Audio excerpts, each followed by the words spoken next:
Hello' everyone, আজি দুপৰীয়াৰ সাজত বৰটেঙা বনালোঁ। তাৰ কাৰণে আপোনালোকৰ সন্মুখত ৰেচিপিটো আগবঢ়ালোঁ। এয়া দেখিছে মই বৰকেইটা ভাজি লৈছোঁ।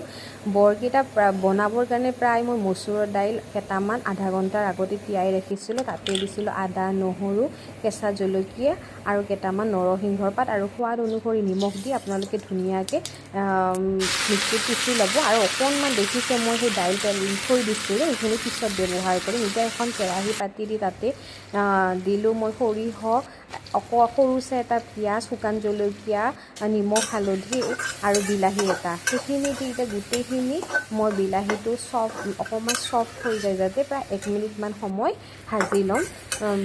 এতিয়া বিলাহীখিনি ধুনীয়াকৈ অকণমান চফ্ট হৈ যাব। আৰু যিখিনি দাইল আপোনাৰ ৰাখি থৈ দিছিলোঁ যে, মই এতিয়া সেইখিনি পিচি ৰখা দাইলখিনি দি দিলোঁ।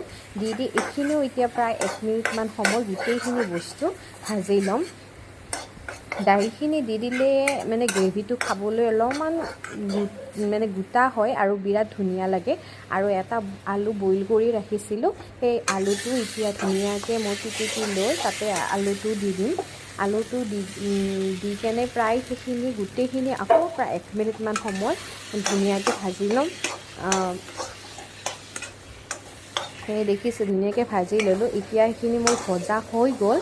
এতিয়া ইয়াতে দি দিম গৰম পানী অকণমান। গৰম পানী আপোনালোকে পাৰে যদি গৰম পানী এড কৰিব। গৰম পানী এড কৰিলে যিকোনো গ্ৰেভি খাবলৈ মানে ভাল লাগে। ঠাণ্ডা পানী ইউজ কৰিলে আকৌ গ্ৰেভিখন আকৌ মানে বইল হওঁতে টাইম লাগি যায় আৰু সোৱাদটো নাইকিয়া হৈ যায়। সেই গতিকে মই সদায় গৰম পানী ইউজ কৰি, দেখিছে এইখিনি গৰম পানী দি দিলোঁ।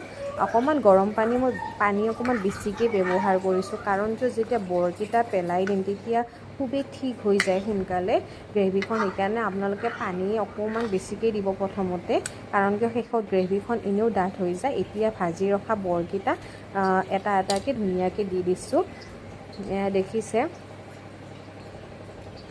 এতিয়া। আৰু এইখন যে গ্ৰেভি আপোনাৰ গৰমত খাবলৈ ইমানেই সোৱাদ হয়। আপোনালোকে বনাইতো যিবোৰে জানে সেইবোৰেতো বনাই খায়ে থাকে বাৰু। মই ঘৰত কেনেদৰে চিম্পলকৈ বনাওঁ সেই ৰেচিপিটো আপোনালোকৰ সন্মুখত আগবঢ়ালোঁ। এতিয়া ইয়াতে এটা নেমু গোটেইটো নিদিওঁ মই বাৰু, নেমুটো দেখাইছোঁ। প্ৰায় আধা ফালমান নেমু ৰস উলিয়াই শেষত মই এইখিনি দি দিছোঁ। দি কেনে বাছ আৰু 1 মিনিটমান সময় বনাই ল'ম এনেদৰে। এয়া দেখিছে মোৰ বৰৰ টেঙা ৰেডি হৈ গ'ল। এইখন থৈ দিয়াৰ লগে লগে আৰু গোট মাৰিব, কাৰণ ইয়াতে আলু আছে, দাইল আছে আৰু বৰটেঙাকেইটাও পটককৈ গোট মাৰি দিয়ে। এয়া দেখিছে মোৰ বৰটেঙা ৰেডি হৈ গ'ল। খাবলৈ